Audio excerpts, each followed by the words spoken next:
That would be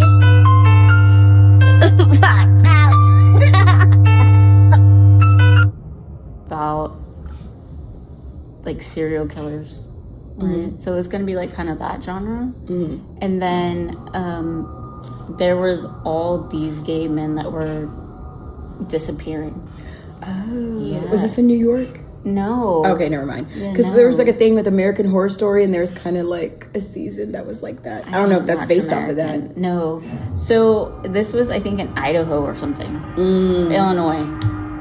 And this guy was married and had children that ended up being named as the serial killer. There was over 10,000 bones found on this property, and they still haven't found all of them. Ew. That's what I'm saying. That's So why I was then, trying like, to get how you to many watch it. bodies did that even equate I to? don't Were they know. like having to put them back together? And They still haven't really. That's what I'm saying. Okay, so what year was this? in the 90s. Oh, okay. Yeah. It's like, was this recent or like a while ago? No, it's been a while. And the only reason why they're even talking about it now is because the medical examiner that is there now reopened it to identify the remains of those people, because they didn't even identify them? No. So it's been backlogged since the 90s.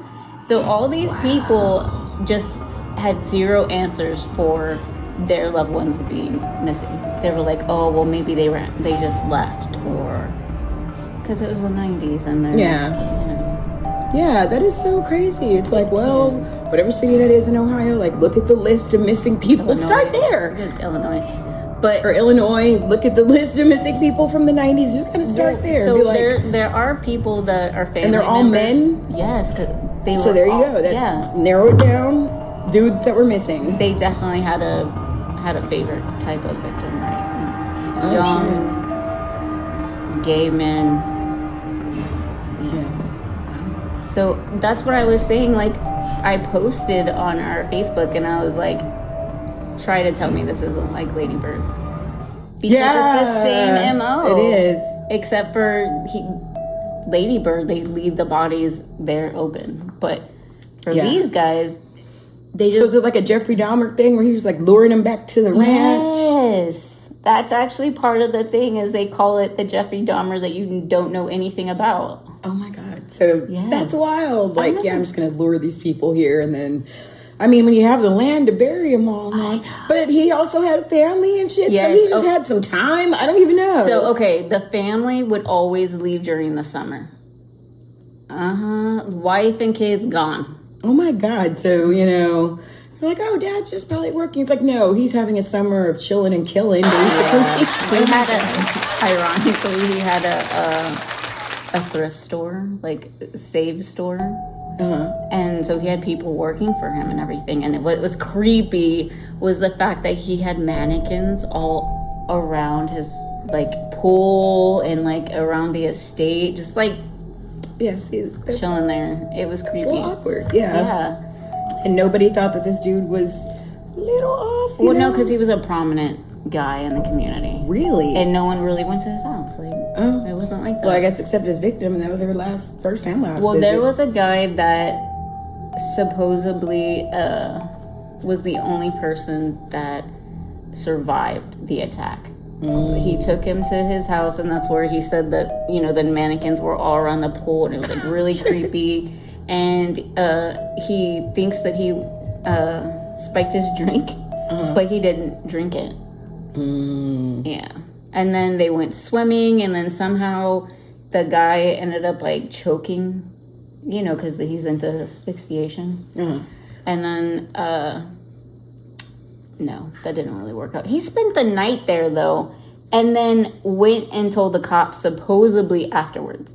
But it wasn't until later that we find out he'd been there several times. Oh. Yeah, they were like friends. This like happened a lot. Oh. Right? Damn. It's like, but then you think, you're like, was he setting him up? Like, oh, I'm going to keep going over there, collect evidence, and then give it to the police? Like, I don't know. Because supposedly, and I wish I remembered this guy's name, he would say that when he was at the clubs, that he would stand up on tabletops screaming, "He's the murderer!" And the guy was like in the corner, just like, "No one's gonna believe you," kind of thing. What the hell? Yeah, I know. Oh my god, it was terrible. But then again, it was the 90s, so I mean, look at what we know about Diddy. You know, no one's gonna believe you.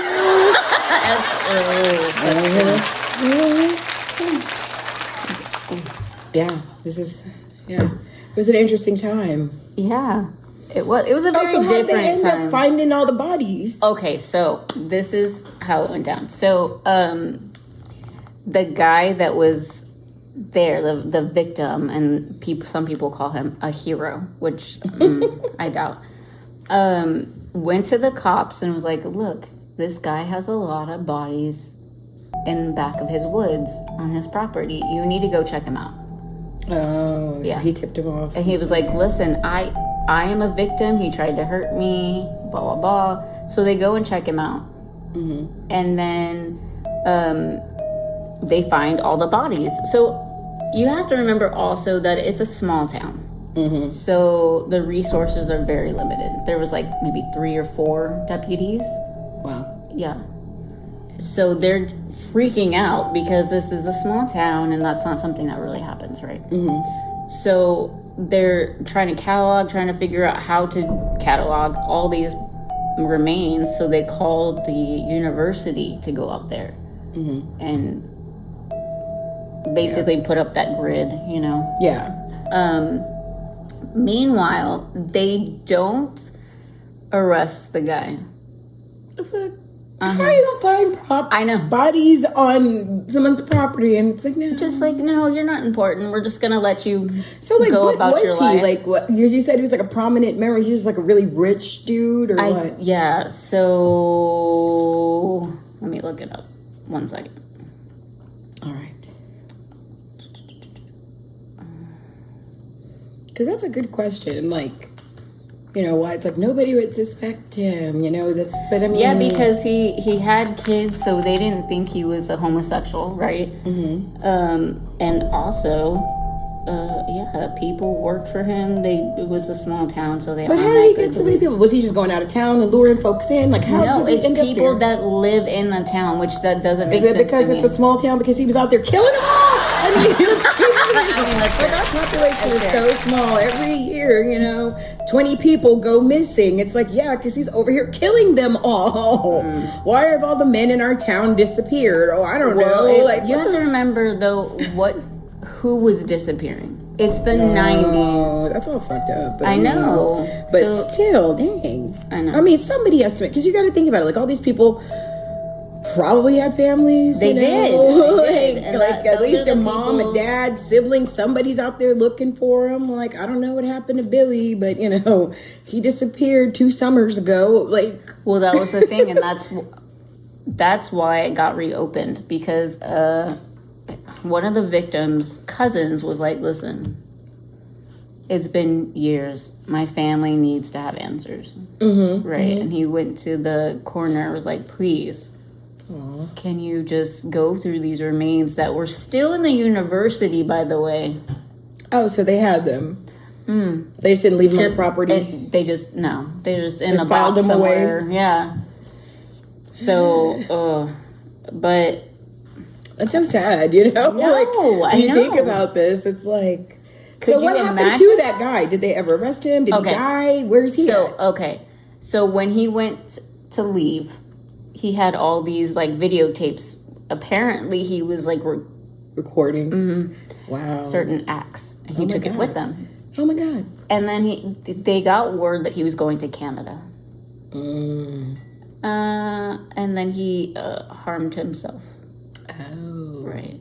And then when they went there, all the videotapes were gone. Oh, wow. So he destroyed it all? I don't know. Nobody knows. But then as the years went on, the guy that finally, told everybody what was going on, everybody's realizing, hey, he's the only one that has any information about all this. He's the one spinning the narrative of what happened and how it happened. And how do you know so much if you weren't there? That's the question. So then now you're thinking, like, was he the accomplice? Right? Like, he was helping this dude, and maybe things went sour. What did the dude's family have to say? Like, he got a wife and kids. Did they ever comment? Or, like, find out your dad's a serial killer? Like, what? Well, okay, so his wife had mentioned something about their son finding some remains. But apparently this man's father was in the medical field. So he just told her that it was for medical use. And it was just out there. Ew. I know. Kids digging around in the backyard playing and then just like... That's the thing. He didn't even have to dig. He was just walking. And they were just... He just left the bodies out there to decompose just in the woods. Well, once it started to become an issue, he started a burn pile. Yeah. Okay, see? Yeah. But what messes with me, though, is how are you not going to at least attempt to identify the remains of those victims? We're talking about 1990. Yeah, it's they're like, 30-year-olds walking around. Yeah, exactly. Born in the 90s. Like, that was just lazy on their part. Yeah, and nobody really checked up on it either. It's just like, oh, well, we just gave them a box of remains. They just put them in a garage somewhere and went on not a garage, day. But yeah. Or, in a file cabinet somewhere in the evidence room and just the thing. And left it there. And they admitted that it was a botched investigation.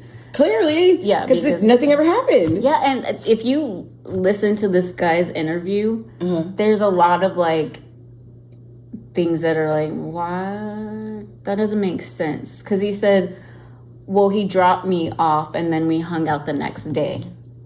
And I'm like, why would you hang out with somebody the next day if you're a victim? But then that kind of reminds me of, it's all messed up, but that movie, have you ever, or show, Baby Reindeer? I have not seen that. Oh, God. So disturbing, but Is good, it? but disturbing. Oh. And there's a whole lot. Just watch it. But yeah, like that was a situation too. Like he was abused, got drugged and abused, but then ultimately kind of sort of figured out what was going on, but still kept going back to the abuser and hanging out with him and using drugs. True. There is that, like, what is that syndrome? The Stockholm syndrome. Thank you. Yeah. That's true. Because you're just like, but he unalived all these people. He won't do it to me. Yeah, that was kind of his attitude. Yeah. Yeah, that's like a weird, creepy thing too. Because I'm sorry if you attempted to kill me and you told me that you like killing people and there's bodies, in the woods. It's like, no, dude, this is when the date is over. I'm not really trying. Dude, you're getting blocked on all social medias. I'm calling the cops. Well, it's the 90s. There was no social media. But blocking your phone number. Don't call me. He did say that guy was stalking him, though. Oh, see. But it's a small town. I'm sure he could find him. Yeah. But also, after this man was deceased, his lawyer told the cops that the other guy was stalking him.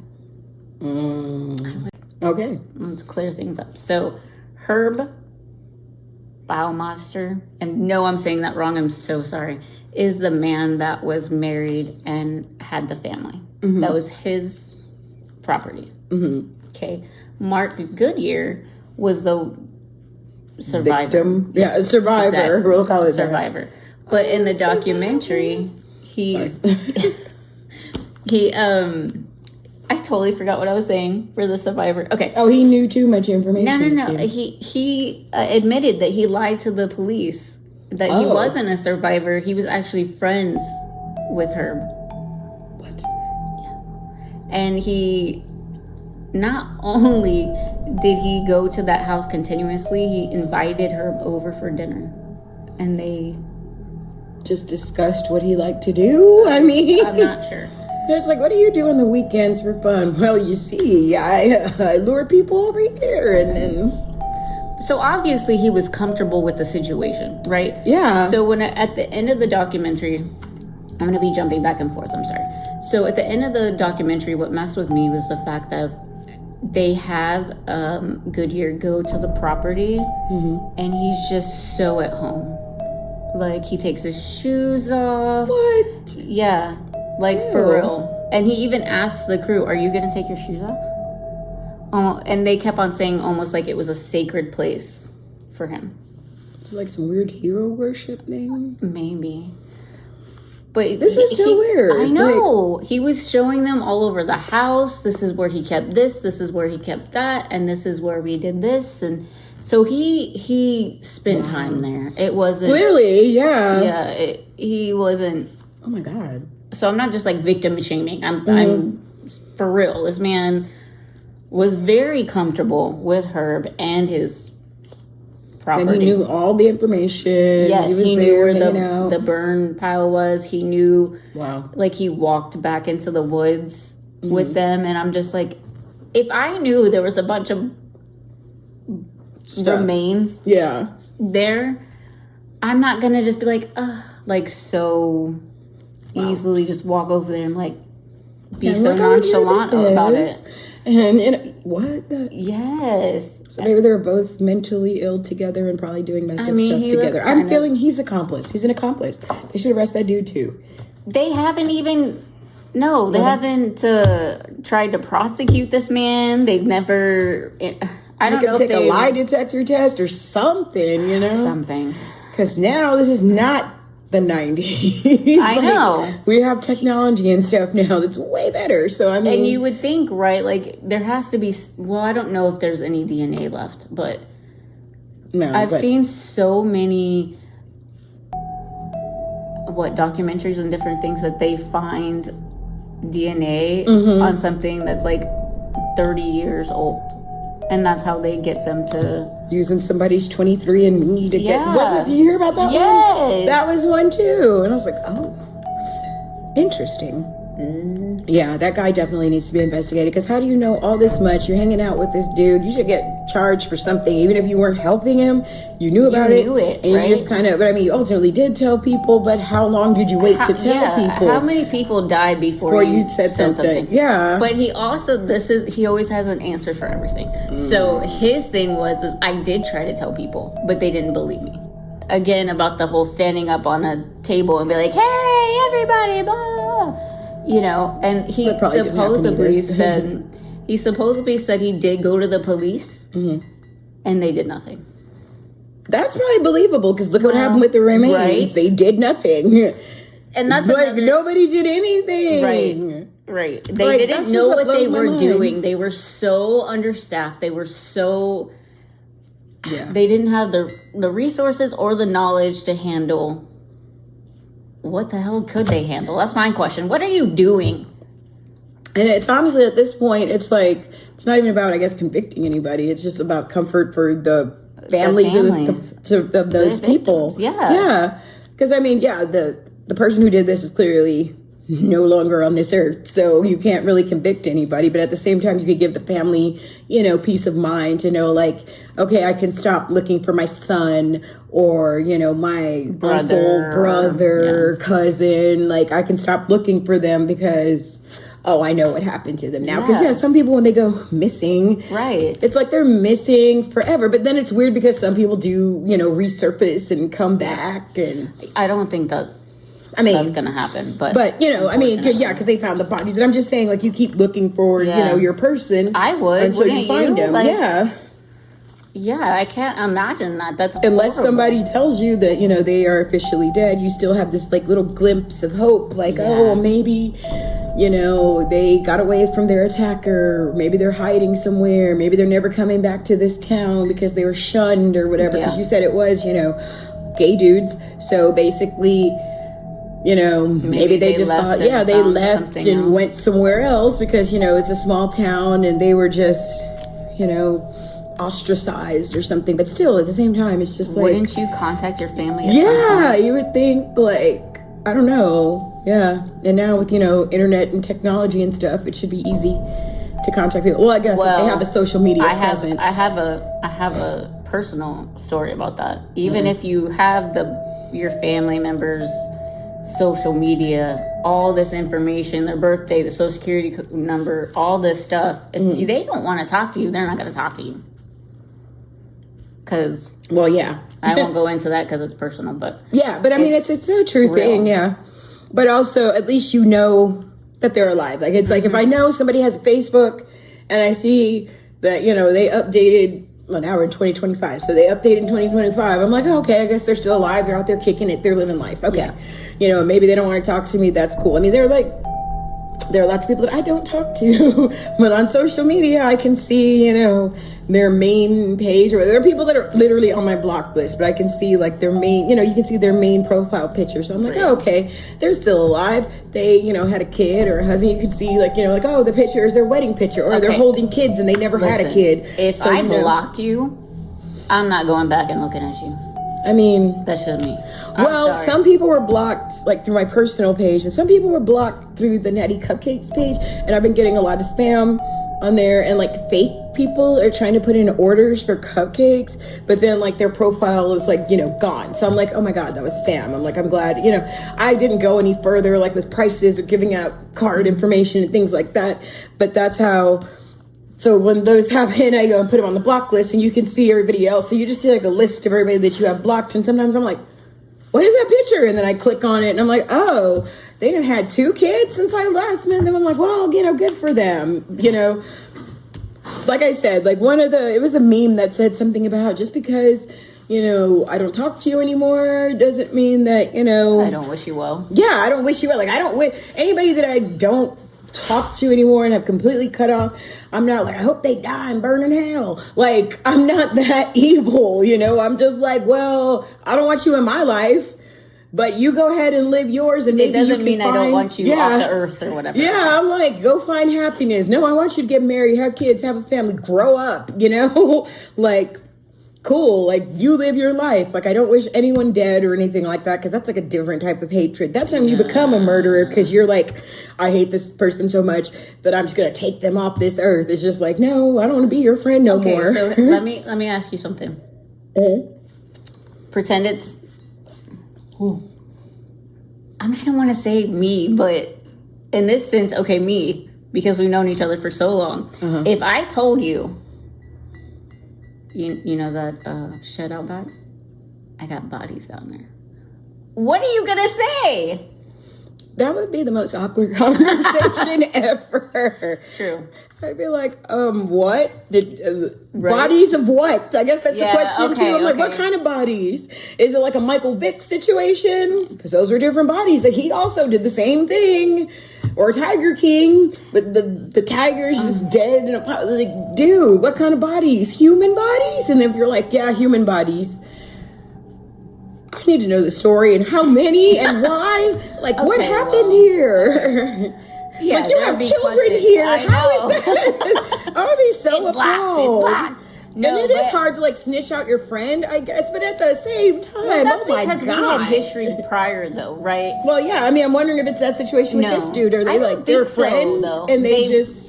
But that's the thing. If we go off of his narrative, right? He met him, he tried to hurt him, and then invited him to dinner the next night, and then became friends with this man. And there are people that say... You know, afterwards they did other, I guess, what's the word? Interviews, what is it? Okay, anyway. And they had people saying, look, I was friends with Mark Goodyear, and he told me to come out to that particular property for a party, and... It was weird because people were wearing masks, and there was somebody like tied up with the handcuffs. And so then he's doing like bondage parties and stuff, and inviting no idea, people. But then like somebody came out and they shot the guy. But so the thing of it was, and why I believe that is because when they found the remains, they found handcuffs on one of them. Connected to human remains. So, okay, hold on. So there was a party and other people witnessed this? Yes. They told the police this. Okay, I was like, so nobody thought to say something? Like that's the thing. It's is like they even said shot. So this is kind of like goes to the inadequacy of this investigation, because I'm wondering where the police in on it. Okay. I'm just saying. I didn't think about that. You know, maybe they came to the parties too. I mean, not in uniform, but, you know, maybe they knew about this dude. Because it does, I don't know, like, how can you just, like, somebody goes to the police station. Hey, I just saw a murder happen. Mm-hmm. And they're just like, no, you didn't. You're like, what? Well, no, it wasn't the same day they reached out to some people. But still. Yeah, I know. They're witnesses. They are. And it's documented that they sat down with the investigators that were on the original case. They told them this and nothing. This guy's name keeps popping up. Mark Goodyear, Mark Goodyear, Mark Goodyear. Like, keeps popping up in all these witness statements, and nothing has been done. That's the part that bothers me. But then again, like, how much of the documentary was framed to that narrative? You know, whenever you tell whenever you have a documentary and you're recording, you have control over the narrative. Yeah, that's true. Yeah. Because it's kind of hard to stay, like, neutral. I mean, I like documentaries where it just kind of, they're like, this is what happened. Yeah. You draw your own conclusion or whatever.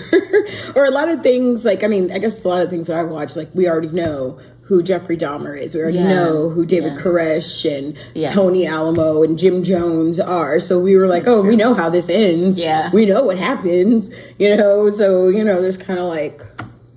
Yeah, because sometimes I like reading stuff about, like, these people, because, you know, it's kind of like unbiased. Like, on Wikipedia, it just kind of tells you what they did, like with Timothy McVeigh. Because I kind of knew the story, but kind of didn't know the story. And then when I went to Oklahoma City and, like, saw this whole thing, dude, it was creepy. It was so creepy. I don't know if you've been to the memorial for the Oklahoma, dude, like, the area, because there's nothing there. You know, they have, like, a memorial. They have all these tombstones. The little ones are for the kids, because there's, like, a daycare there. Yes, and so I had to look up this dude because I vaguely remember this from the news, and I was like, what was his motivation?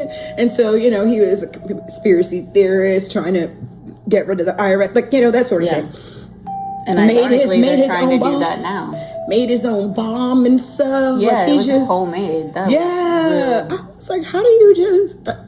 I think he Googled how to make it. I was like, I don't think they have a Google. I don't think they have. I think you can now anymore. Well, no, it was in the 2000s. It was, it was. Was it 1999? I thought it was like early 2000s. I don't remember now, but it was just like, I looked up all the stuff about him on, you know, Wikipedia, because one of the interviews was like, did he know that there were children in there? He did not. He did not know there was a daycare in there. And I was like, yeah, that is kind of, because most businesses don't have like a built-in daycare, you know?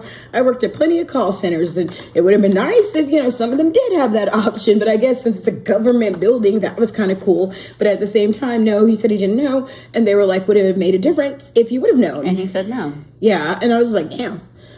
So then you just kind of form like your own opinion about this dude, that he just wanted, you know, people to die and he really didn't care. But like you said, that's different because they know for sure that this happened and he was the guy that did it. Yeah. But in this situation, Mark is just an odd duck, I guess. Yeah. And for all intents and purposes, he could have been an accomplice. Yes. And then I go back to what you said about the cops, like, maybe they were at these parties too. Yeah. I didn't even think about that. Like, think about P. Diddy and the freak-offs. Yeah, he had a lot of people. Like, so many people were there. And it's like, even if you went home before midnight from the Diddy party, the people that did stay, what did they see? And, you know, were they they were drunk, though.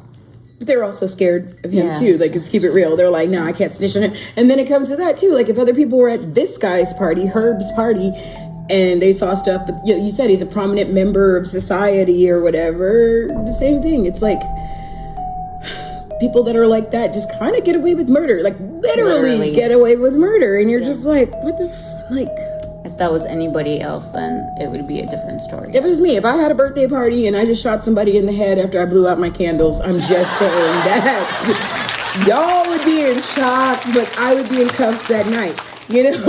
Like, there's no doubt in my mind that SAPD is coming for my ass. Like, in the video at any time, you know. Just you can stop.